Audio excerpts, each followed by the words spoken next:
अस्सलामुअलैकुम वरहमतुल्लाहि वबरकातुहू। उम्मीद करता हूँ आप सब खैरियत से होंगे।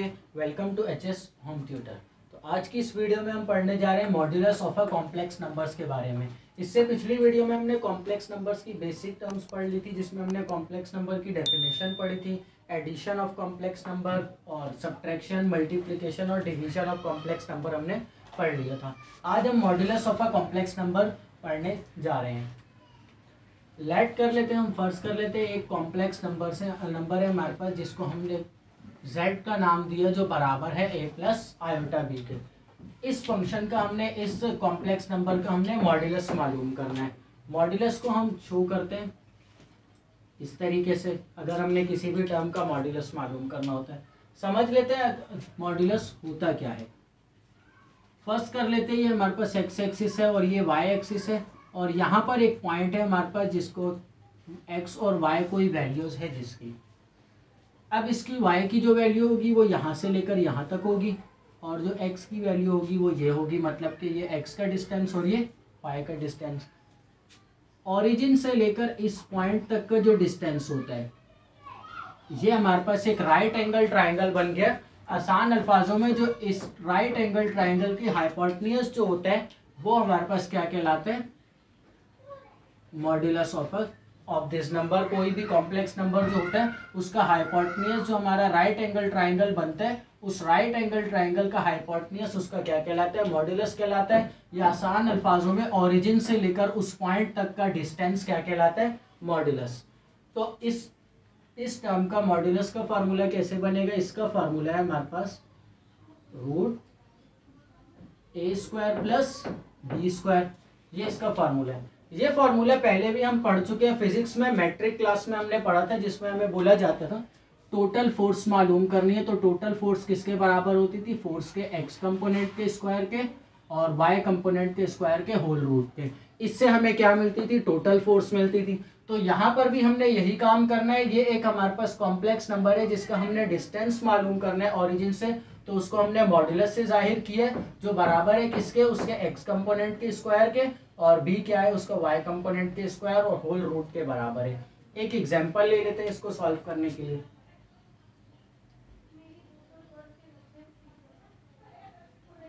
z बराबर है 3 प्लस 2 आयोटा के। तो z का अगर हमने मॉड्यूलस निकालना है तो कैसे होगा, according to formula modulus of z equals to root a square plus b square. A की वैल्यू हमें क्या गिवन है, 3, तो मतलब 3 का स्क्वायर प्लस 2 का स्क्वायर। यहाँ पर 3 का स्क्वायर हो जाएगा 9 प्लस 2 का स्क्वायर 4, तो आंसर आ जाएगा हमारे पास रूट 13। ये किसका आ गया, इस कॉम्प्लेक्स नंबर का मॉड्यूलस आ गया। ये हमारे पास आंसर हो गया। तो ये हमारे पास मॉड्यूलस मालूम करने का जनरल फॉर्मूला है। इसके बाद नेक्स्ट जो हमने करना है मॉड्यूलस के बाद, वो है conjugate of a complex number. Complex number का कॉन्जुगेट कैसे मालूम करते हैं।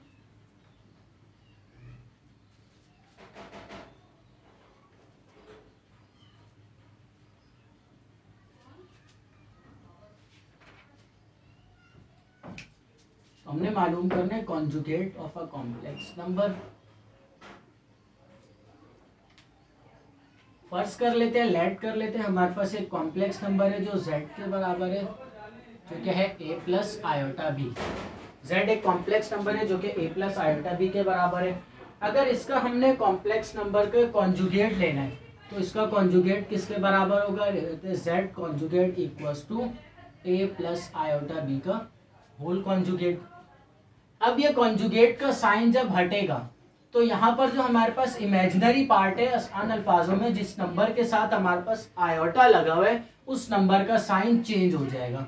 मतलब कि z कॉन्जुगेट बराबर हो जाएगा हमारा a माइनस आयोटा बी के। इसकी कुछ एग्जांपल्स ले लेते हैं।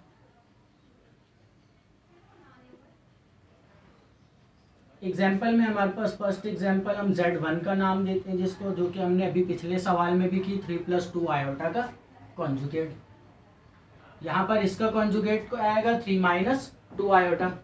अगर हमने इस तरीके से हमारे पास नंबर आ जाए, कोई कॉम्प्लेक्स नंबर जो कि है सिर्फ 2 आयोटा, इसका हमने अगर कॉन्जुगेट लेना है तो वो किस तरीके से होगा, तो हमने इससे पिछली वीडियो में कॉम्प्लेक्स नंबर्स में पढ़ा था, अगर कोई नंबर ऐसा है जिसमें सिर्फ इमेजिनरी पार्ट और उसके साथ रियल नंबर गिवन नहीं है तो वो क्या है, अगर सिर्फ 2 आयोटा है तो इससे पहले एक नंबर मौजूद है रियल नंबर, वो क्या है, वो 0 है।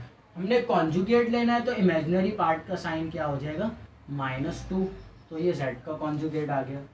अब एक और एग्जांपल हमारे सामने आई, z बराबर है सिर्फ 2 के, इसका कॉन्जुगेट लेना है।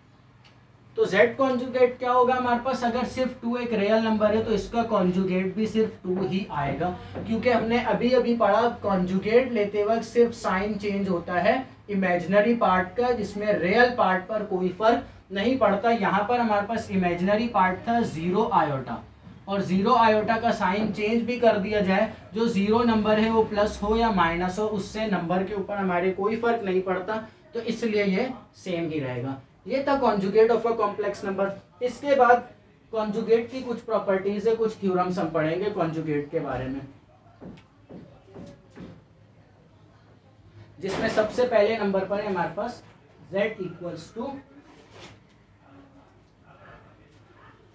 सबसे पहले हमारे पास properties of a complex number.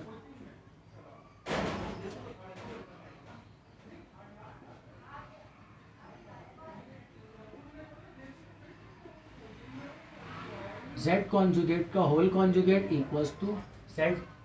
First property हमारे पास क्या है, अगर तो एक कॉम्प्लेक्स नंबर गिवन है उसका 2 मरतबा कॉन्जुगेट लिया जाए तो वो दोबारा से वही कॉम्प्लेक्स नंबर बन जाता है।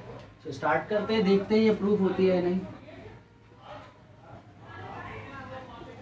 Late z is equals to a plus iota b। z एक नंबर है जो कि बराबर है किसके, a प्लस आयोटा b के।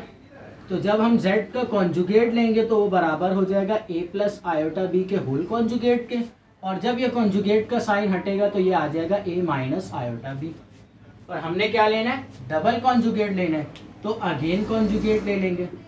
अगेन हमारे पास आ जाएगा z कॉन्जुगेट का whole conjugate equals to a minus iota b का कॉन्जुगेट, और यहाँ पर जब दोबारा से कॉन्जुगेट लेंगे तो ये बराबर आ जाएगा a प्लस आयोटा b के। तो यहाँ पर हमारे पास z का डबल कॉन्जुगेट दोबारा से अगर देखें तो z के बराबर आ गया, तो ये बात हमारे पास प्रूव हो गई। तो ये बात हमने यहाँ पर देखनी थी, जो हमें प्रॉपर्टी गिवन थी इसको प्रूफ करना था। तो इससे हमें क्या पता लगा, अगर कोई एक कॉम्प्लेक्स नंबर गिवन है और उस कॉम्प्लेक्स नंबर का डबल कॉन्जुगेट ले लिया जाए तो वो दोबारा से वही नंबर बन जाता है जहां से हमने काम स्टार्ट किया था। इसके बाद सेकेंड प्रॉपर्टी देख लेते हैं।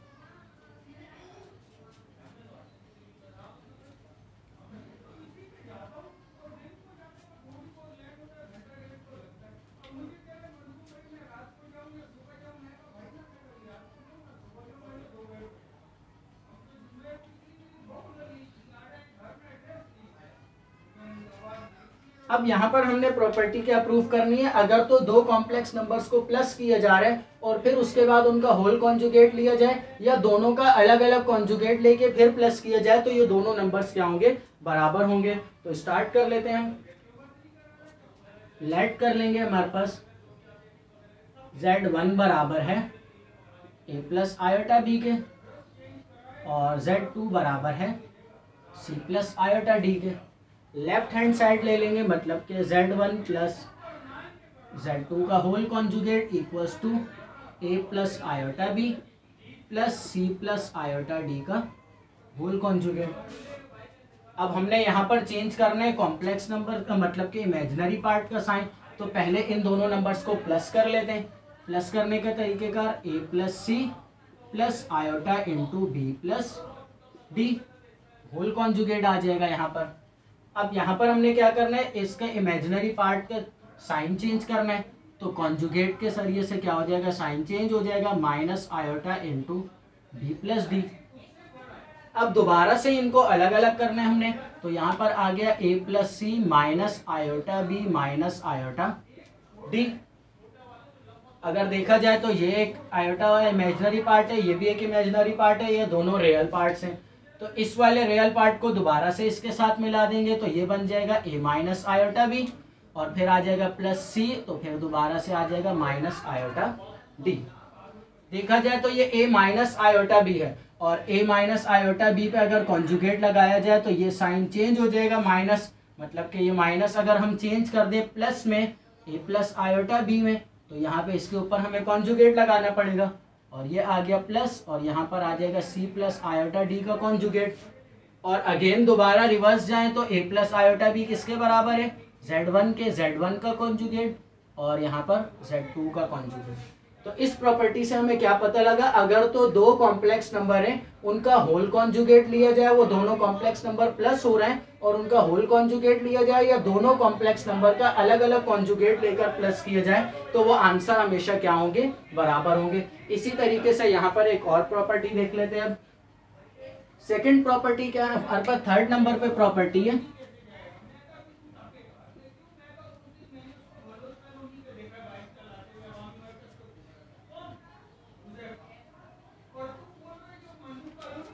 z1 माइनस z2 का whole conjugate is equal to z1 minus z2 दोनों का अलग अलग conjugate, same as it is. इसी तरीके से यही प्रॉपर्टी अप्लाई होगी जैसे हमने यहाँ पर दो कॉम्प्लेक्स नंबर लिए a प्लस आयोटा b और c प्लस आयोटा d, पहले इनके ऊपर प्लस वाला फॉर्मूला अप्लाई किया, यहाँ पर ये दोनों कॉम्प्लेक्स नंबर माइनस हो रहे हैं तो माइनस वाला फॉर्मूला अप्लाई होगा, उसके बाद फिर वहाँ पर साइन चेंज होकर दोबारा से ये प्रॉपर्टी भी सेम एज इट इज इसी तरीके से प्रूव हो जाएगी। यहाँ पर हमारे पास तीन प्रॉपर्टीज प्रूव हो गई हैं, चौथी प्रॉपर्टी कर लेते हैं कॉन्जुगेट की।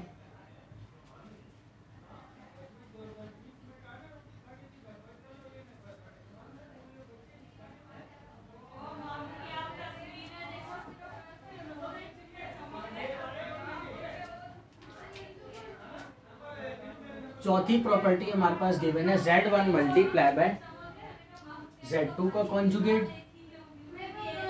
Equals to z1 conjugate dot z2 conjugate. मतलब कि अगर दो कॉम्प्लेक्स नंबर से जो मल्टीप्लाई हो रहे हों उनका होल कॉन्जुगेट लिया जाए या दोनों का अलग अलग कॉन्जुगेट लेके फिर मल्टीप्लाई किया जाए तो वो बराबर होंगे। देख लेते हैं, लेट कर लेंगे सेम एज इट इज उसी तरीके से। पहले z1 जो है वो हमारे पास बराबर है a प्लस आयोटा b के और z2 जो है वो बराबर है c प्लस आयोटा d के। लेफ्ट हैंड साइड के क्या हो जाएगा, z1 डॉट z2 का होल कॉन्जुगेट है तो मतलब a plus iota b multiply हो रहा है c प्लस आयोटा d से और इसका हमने लेना है होल कॉन्जुगेट। पहले इन दोनों ब्रैकेट्स को मल्टीप्लाई करना है तो हम डायरेक्ट फॉर्मूला अप्लाई करेंगे ac minus b d plus iota into a d plus b c. यहाँ पर ये कॉन्जुगेट का फार्मूला अप्लाई हो गया डायरेक्ट मल्टीप्लिकेशन का। अब हमने कॉन्जुगेट लेना है तो आयोटा का साइन चेंज हो जाएगा, मतलब कि a c minus b d minus iota into a d plus b c. अब यहाँ पर इसको यहीं पे ही ब्रेक कर लेते हैं, राइट हैंड साइड ले लेंगे, मतलब कि z1 कॉन्जुगेट डॉट z2 का अलग से कॉन्जुगेट, मतलब कि यहाँ पर आ जाएगा a प्लस आयोटा b का कॉन्जुगेट और ये c प्लस आयोटा d का कॉन्जुगेट। इसका कॉन्जुगेट ले जाएंगे तो ये हो जाएगा a माइनस आयोटा b, ये आ जाएगा c माइनस आयोटा d। अब यहाँ पर फॉर्मूला अप्लाई करते हैं तो ac माइनस बी डी, अब यहाँ पर बी डी माइनस में, यहाँ पर जब हमने अप्लाई किया था आयोटा प्लस में था, यहाँ पर भी आयोटा प्लस में था। जब हमने आयोटा पे काम नहीं करना, मतलब कि हमारे ये रियल पार्ट का आंसर आ रहा है तो ए सी माइनस बी डी ही रहेगा। अब यहाँ पर आएंगे जब, तो यहाँ पर इधर भी आयोटा के साथ माइनस है, इधर भी माइनस है, बट यहाँ पर इधर भी प्लस था और इधर भी प्लस था, तो हमारे पास आंसर क्या आया था, प्लस में आया था। तो जब इन दोनों टर्म्स को हम मल्टीप्लाई करेंगे तो हमारे पास आयोटा माइनस में आएगा और ये a d plus b c. Simple अगर तो डायरेक्ट इन दोनों टर्म्स को अलग अलग मल्टीप्लाई किया जाए, जैसे कि हमने कल किया था a multiply by c minus iota d और minus iota b multiply by c minus iota d. तो इस तरीके से अगर आप सॉल्व करेंगे तो आपके पास सिंपल डायरेक्ट यही आंसर आएगा सॉल्व करने के बाद, कंप्लीट सॉल्यूशन के बाद। तो ये दोनों आंसर जो है हमारे सेम आ गए, तो इसलिए ये प्रॉपर्टी भी हमारी प्रूव हो गई है, जो कि z1 मल्टीप्लाई हो रहा हो z2 से और होल कॉन्जुगेट लिया जाए, या z1 और z2 का अलग अलग कॉन्जुगेट लिया जाए और फिर मल्टीप्लाई किया जाए तो दोनों साइड्स बराबर आएंगी। इसी तरीके से एक और हमारे पास कॉन्जुगेट की प्रॉपर्टी है 5वें नंबर पर, जिसमें हमें बोला जा रहा है दो कॉम्प्लेक्स नंबर्स जो हैं डिवाइड हो रहे हो और उनका कॉन्जुगेट लिया जाए, और दोनों नंबर्स का अलग अलग कॉन्जुगेट लेके फिर डिवाइड किया जाए तो वो बराबर आएंगे। सेम जैसे हमने यहाँ पर फार्मूला अप्लाई किया, इसी तरीके से यहाँ पर भी फार्मूला अप्लाई करके सिंप्लीफाई किया जाएगा। तो इस वीडियो में हमने पढ़ा modulus of a complex number के बारे में, जो कि कॉम्प्लेक्स नंबर का मॉड्यूलस क्या होता है और वो कैसे निकाला जाता है। उसके बाद conjugate of a complex number, और उसके बाद 5 प्रॉपर्टीज हमने पढ़ी है कॉन्जुगेट के बारे में। तो उम्मीद करता हूँ आज जो समझाया वो समझ आ गया होगा। अल्लाह हाफिज़।